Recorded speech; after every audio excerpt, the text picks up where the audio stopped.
I'd like to tell you about the strangest secret in the world.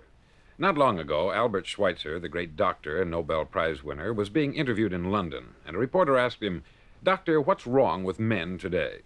The great doctor was silent a moment, and then he said, "Men simply don't think." And it's about this that I want to talk with you. We live today in a golden age. This is an era that man has looked forward, dreamed of, and worked toward for thousands of years. But since it's here, we pretty well take it for granted. We in America are particularly fortunate to live in the richest land that ever existed on the face of the earth, a land of abundant opportunity for everyone. But do you know what happens? Let's take 100 men who start even at the age of 25. Do you have any idea what will happen to those men by the time they're 65? These 100 men who all start even at the age of 25 believe they're going to be successful. If you asked any one of these men if he wanted to be a success, he'd tell you that he did. And you'd notice that he was eager toward life, that there was a certain sparkle to his eye, an erectness to his carriage, and life seemed like a pretty interesting adventure to him. But by the time they're 65, 1 will be rich, 4 will be financially independent, 5 will still be working, 54 will be broke. Now think a moment. Out of the 100, only 5 make the grade. Why do so many fail? What has happened to the sparkle that was there when they were 25? What's become of the dreams, the hopes, the plans? And why is there such a large disparity between what these men intended to do and what they actually accomplished? When we say about 5% achieve success, we have to define success. And here's the definition. Success is the progressive realization of a worthy ideal. If a man is working toward a predetermined goal and knows where he's going, that man is a success. If he's not doing that, he's a failure. Success is the progressive realization of a worthy ideal. Rollo May, the distinguished psychiatrist, wrote a wonderful book called Man's Search for Himself. And in this book he says, the opposite of courage in our society is not cowardice, it is conformity. And there you have the trouble today. It's conformity. People acting like everyone else, without knowing why, without knowing where they're going. Now think of it. In America right now, there are over 14 million people 65 years of age and over, and about 13 million of these 14 million are broke. They're dependent on someone else for life's necessities. Now, we learn to read by the time we're 7. We learn to make a living by the time we're 25. Usually, by that time, we're not only making a living, we're supporting a family. And yet, by the time we're 65, we haven't learned how to become financially independent in the richest land that has ever been known. Why? We conform. And the trouble is that we're acting like the wrong percentage group, the 95% who don't succeed. Now, why do these people conform? Well, they don't know, really. These people believe that their lives are shaped by circumstances, by things that happen to them, by exterior forces. They're outer-directed people. A survey was made one time that covered a lot of men, working men, and these men were asked this question. Why do you work? Why do you get up in the morning? 19 out of 20 had no idea. If you ask them, they'll say, everyone goes to work in the morning. And that's the reason they do it, because everyone else is doing it. Now let's get back to our definition of success. Who succeeds? The only man who succeeds is the man who is progressively realizing a worthy ideal. He's the man who says, I'm going to become this, and then begins to work toward that goal. I'll tell you who the successful people are. A success is the school teacher who's teaching school because that's what she wanted to do. The success is the woman who's a wife and mother because she wanted to become a wife and mother and is doing a good job of it. The success is the man who runs the corner gas station because that's what he wanted to do. The success is the successful salesman who wants to become a top-notch salesman and grow and build with his organization. A success is anyone who is doing deliberately a predetermined job because that's what he decided to do deliberately.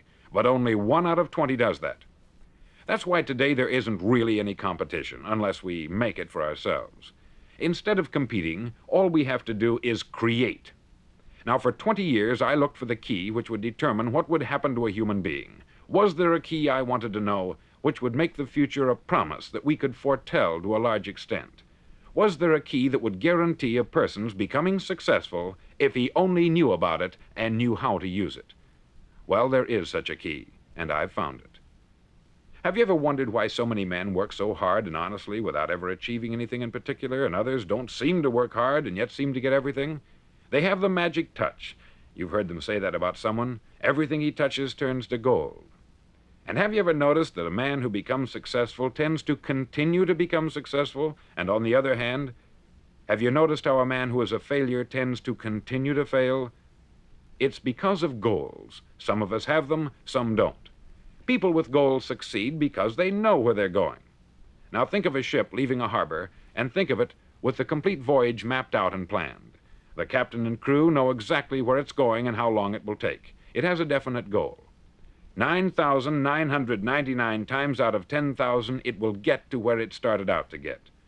Now let's take another ship, just like the first, only let's not put a crew on it, or a captain at the helm. Let's give it no aiming point, no goal, no destination. We just start the engines and let it go. I think you'll agree with me that if it gets out of the harbor at all, it will either sink or wind up on some deserted beach a derelict. It can't go any place because it has no destination and no guidance. It's the same with a human being. Take the salesman, for example. There is no other person in the world today with the future of a good salesman.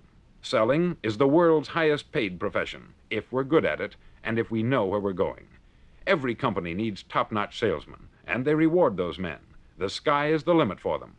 But how many can you find? Someone once said, the human race is fixed, not to prevent the strong from winning, but to prevent the weak from losing. The American economy today can be likened to a convoy in time of war. The entire economy is slowed down to protect its weakest link, just as the convoy had to go at the speed that would permit its slowest vessel to remain in formation. That's why it's so easy to make a living today. It takes no particular brains or talent to make a living and support a family today. So we have a plateau of so-called security, if that's what a person's looking for. But we do have to decide how high above this plateau we want to aim for. Now let's get back to the strangest secret in the world, the story that I wanted to tell you today. Why do men with goals succeed in life and men without them fail? Well, let me tell you something which, if you really understand it, will alter your life immediately. If you understand completely what I'm going to tell you from this moment on, your life will never be the same again. You'll suddenly find that good luck just seems to be attracted to you. The things you want just seem to fall in line.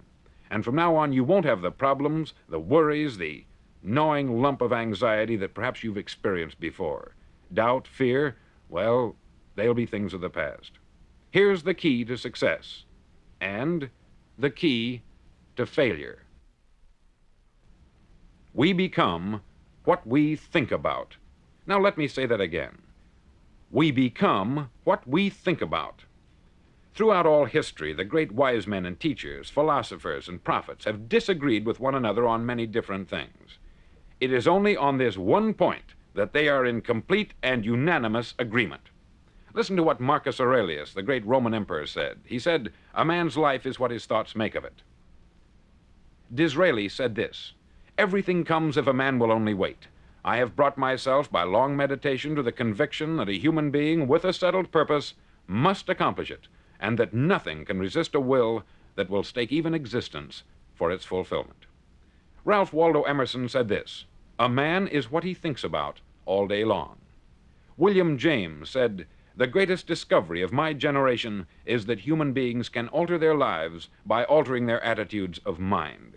And he also said, "We need only in cold blood act as if the thing in question were real, and it will become infallibly real by growing into such a connection with our life that it will become real.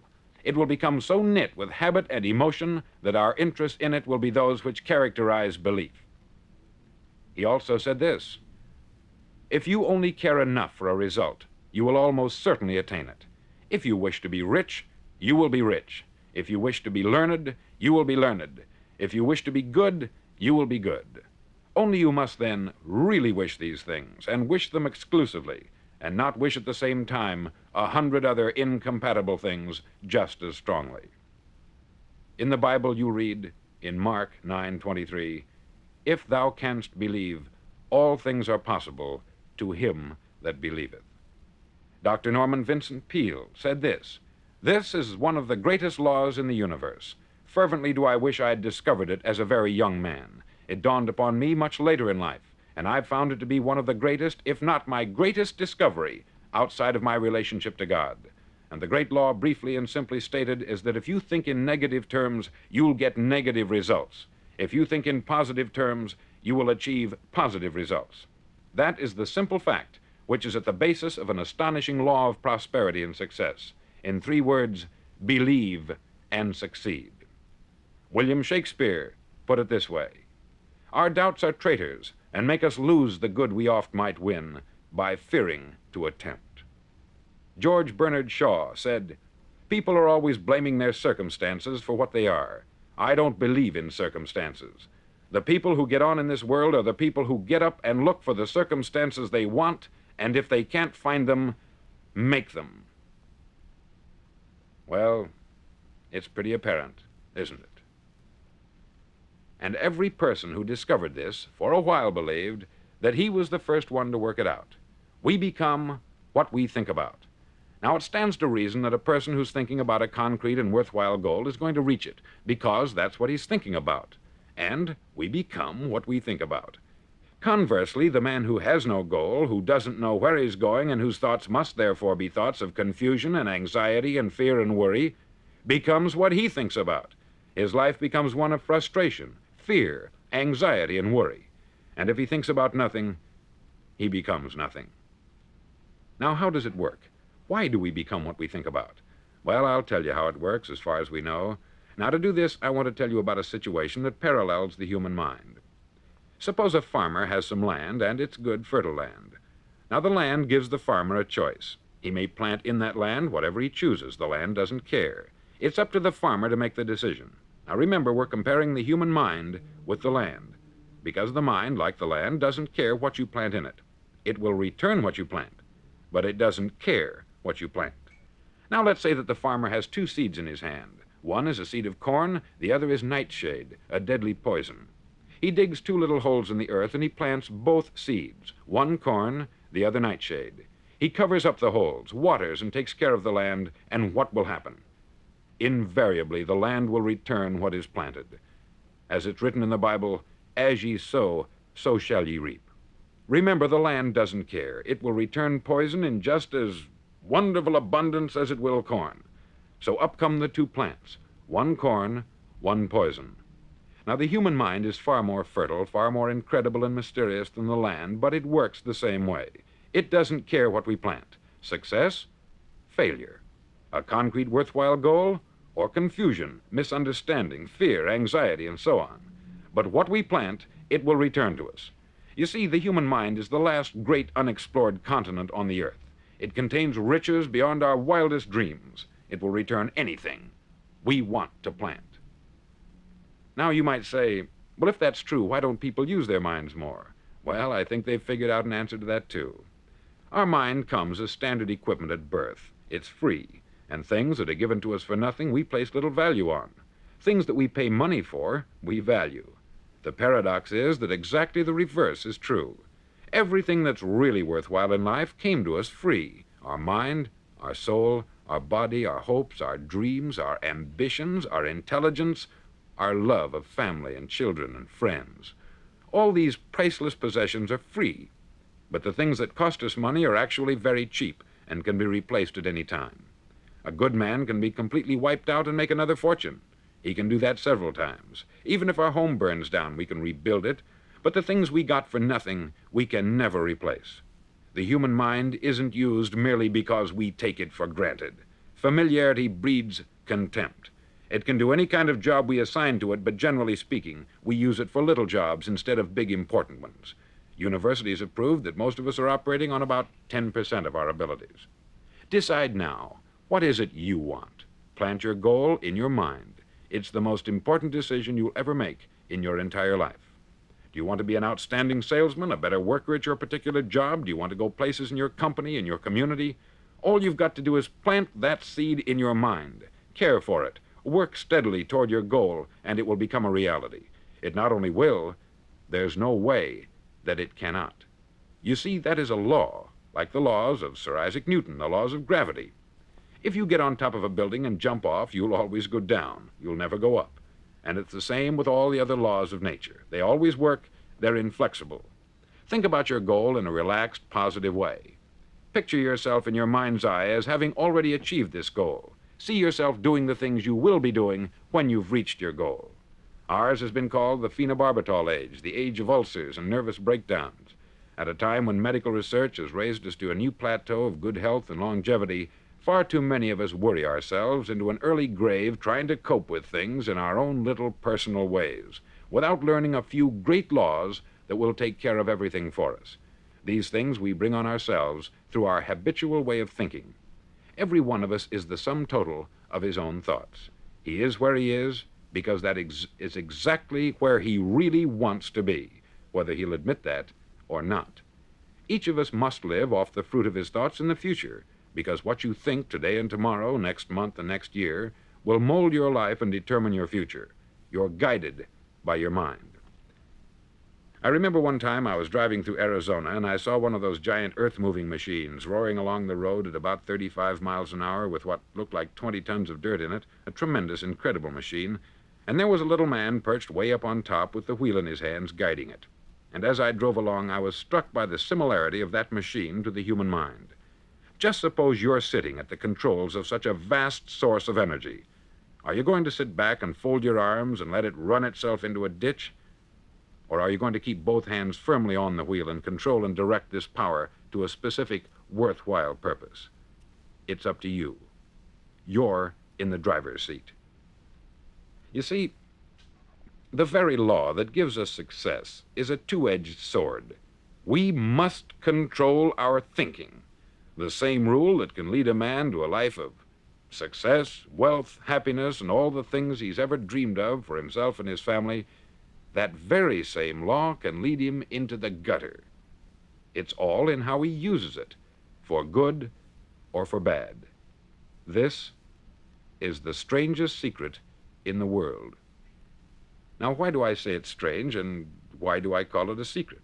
Actually, it isn't a secret at all. It was first promulgated by some of the earliest wise men, and it appears again and again throughout the Bible.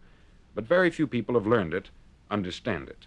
That's why it's strange, and why, for some equally strange reason, it virtually remains a secret. I believe that you could go out and walk down the main street of your town and ask one man after another what the secret of success is, and you probably wouldn't run into one man in a month who could tell you. Now, this information is enormously valuable to us if we really understand it and apply it. It's valuable to us not only for our own lives, but the lives of those around us, our family, employees, associates, and friends. Life should be an exciting adventure. It should never be a bore. A man should live fully, be alive. He should be glad to get out of bed in the morning. He should be doing a job he likes to do because he does it well. One time I heard Grove Patterson make a speech, the editor-in-chief of the Toledo Daily Blade, and as he concluded his speech, he said something that I've never forgotten. He said something like this: "My years in the newspaper business have convinced me of several things, among them that people are basically good, and that we came from someplace, and we're going someplace. So we should make our time here an exciting adventure. The architect of the universe didn't build a stairway leading nowhere. And the greatest teacher of all, the carpenter from the plains of Galilee, gave us the secret time and time again. As ye believe, so shall it be done unto you." On side number 1 of this record, I've explained the strangest secret in the world and how it works. Now, on this side, I want to explain how you can prove to yourself the enormous returns possible in your own life by putting this secret to a practical test. I want you to make a test that will last 30 days. Now, it isn't going to be easy. If you'll give it a good try, it will completely change your life for the better. Back in the 17th century, Sir Isaac Newton, the English mathematician and natural philosopher, gave us some natural laws of physics which apply as much to human beings as they do to the movement of bodies in the universe. Now, one of these laws is that for every action, there is an equal and opposite reaction. Simply stated, as it applies to you and me, it means we can achieve nothing without paying the price. The results of your 30-day experiment will be in direct proportion to the effort you put forth. To be a doctor, you must pay the price of long years of difficult study. To be successful in selling, and remember that each of us succeeds to the extent of his ability to sell, selling our families on our ideas, selling education in schools, selling our children on the advantages of living the good and honest life, selling our associates and employees on the importance of being exceptional people, to, of course, the profession of selling itself. But to be successful in selling our way to the good life, we must be willing to pay the price. Now, what is that price? Well, it's many things. First, it's understanding emotionally, as well as intellectually, that we literally become what we think about, that we must control our thoughts if we're to control our lives. It's understanding fully that, as ye sow, so shall ye reap. Secondly, it's cutting away all the fetters from the mind and permitting it to soar as it was divinely designed to do. It's the realization that your limitations are self-imposed, and that the opportunities for you today are enormous beyond belief. It's rising above narrow-minded pettiness and prejudice. Thirdly, to use all your courage to force yourself to think positively on your own problem, to set a definite and clearly defined goal for yourself, to let your marvelous mind think about your goal from all possible angles, to let your imagination speculate freely upon many different possible solutions, to refuse to believe there are any circumstances sufficiently strong to defeat you in the accomplishment of your purpose, to act promptly and decisively when your course is clear, and to keep constantly aware of the fact that you are, at this moment, standing in the middle of your own acre of diamonds, as Russell Conwell used to point out. Fourth, save at least 10% of what you earn. It's also remembering that no matter what your present job, it has enormous possibilities if you're willing to pay the price. Now let's just go over the important points in the price each of us must pay to achieve the wonderful life that can be ours. It is, of course, worth any price. 1, you will become what you think about. 2, remember the word imagination. Let your mind soar. 3, courage. Concentrate on your goal every day.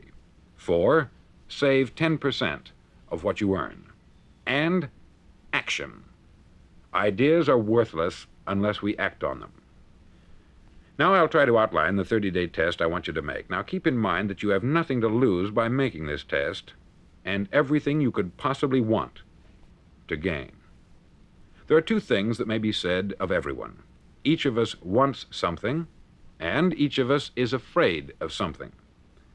I want you to write on a card what it is you want more than anything else. It may be more money. Perhaps you'd like to double your income or make a specific amount of money. It may be a beautiful home. It may be success at your job.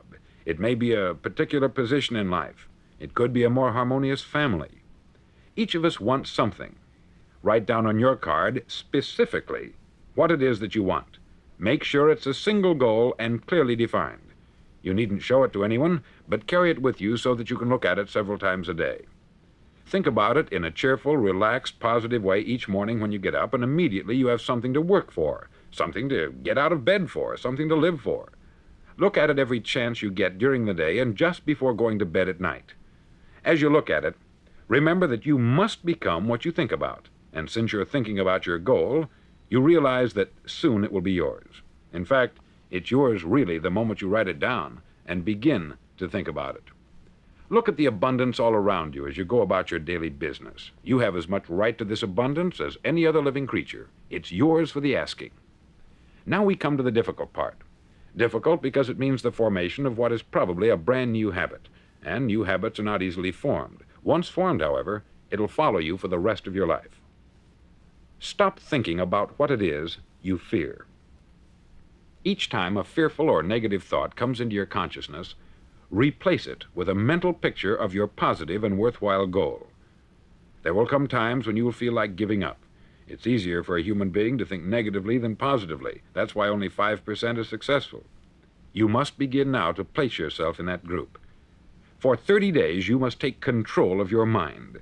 It will think only about what you permit it to think.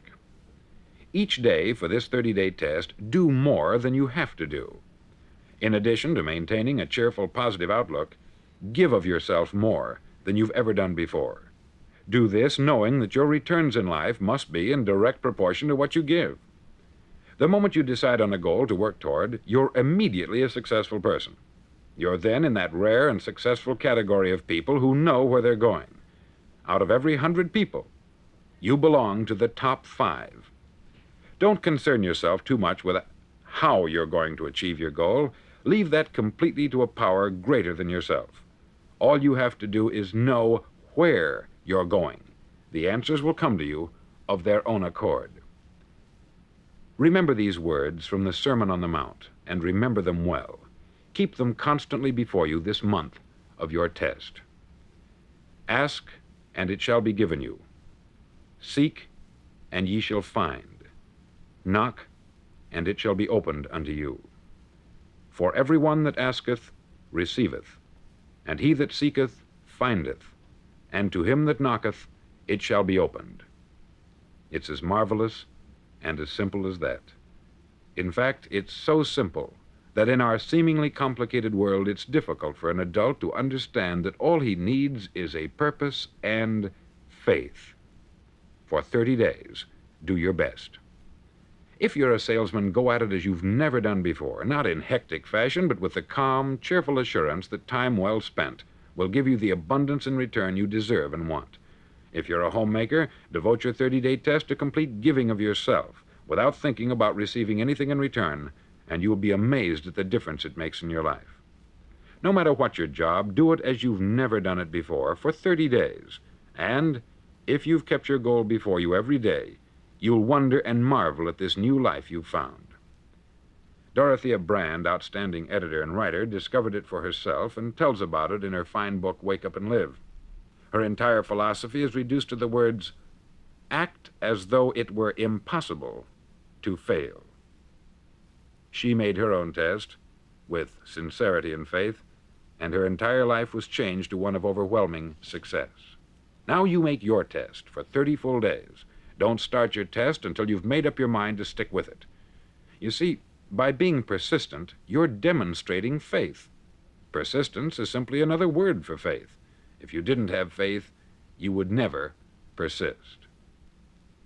If you should fail during your first 30 days, by that I mean suddenly find yourself overwhelmed by negative thoughts, you've got to start over again from that point and go 30 more days. Gradually, your new habit will form until you find yourself one of that wonderful minority to whom virtually nothing is impossible. Don't forget the card. It's vitally important as you begin this new way of living. On one side of the card, write your goal, whatever it may be. On the other side, write the words we've quoted from the Sermon on the Mount. Ask, and it shall be given you. Seek, and ye shall find. Knock, and it shall be opened unto you. In your spare time during your test period, read books that will help you. Inspirational books like the Bible, Dorothea Brand's Wake Up and Live, The Magic of Believing by Claude Bristol, Think and Grow Rich by Napoleon Hill, and other books that instruct and inspire. Nothing great was ever accomplished without inspiration. See that during these crucial first 30 days, your own inspiration is kept at a peak. Above all, don't worry. Worry brings fear, and fear is crippling. The only thing that can cause you to worry during your test is trying to do it all yourself. Know that all you have to do is hold your goal before you. Everything else will take care of itself. Remember also to keep calm and cheerful. Calm and cheerful. Don't let petty things annoy you and get you off course. Now, since making this test is difficult, some may say, well, why should I bother? Well, look at the alternative. No one wants to be a failure. No one really wants to be a mediocre individual. No one wants a life constantly filled with worry, fear, and frustration. Therefore, remember that you must reap that which you sow. If you sow negative thoughts, your life will be filled with negative things. If you sow positive thoughts, your life will be cheerful, successful, and positive. Now, gradually, you will have a tendency to forget what you've heard on this record. Play it often. Keep reminding yourself of what you must do to form this new habit. Gather your whole family about and listen to what's been said here at regular intervals. You know, most men will tell you that they want to make money without understanding the law. The only people who make money work in the mint. The rest of us must earn money. This is what causes those who keep looking for something for nothing or a free ride to fail in life. The only way to earn money is by providing people with services or products which are needed and useful. We exchange our product or service for the other man's money. Therefore, the law is that our financial return will be in direct proportion to our service. Success is not the result of making money. Making money is the result of success, and success is in direct proportion to our service. Most people have this law backwards. They believe that you're successful if you earn a lot of money. The truth is that you can only earn money after you're successful. It's like the story of the man who sat in front of the stove and said to it, "Give me heat, and then I'll add the wood." How many men and women do you know, or do you suppose there are today, who take the same attitude toward life? There are millions. We've got to put the fuel in before we can expect heat. Likewise, we've got to be of service first before we can expect money. Don't concern yourself with the money. Be of service. Build, work, dream, create. Do this, and you'll find there's no limit to the prosperity and abundance that will come to you. Prosperity is founded upon a law of mutual exchange. Any person who contributes to prosperity must prosper in turn himself. Sometimes the return will not come from those you serve, but it must come to you from someplace, for that is the law. For every action, there is an equal and opposite reaction.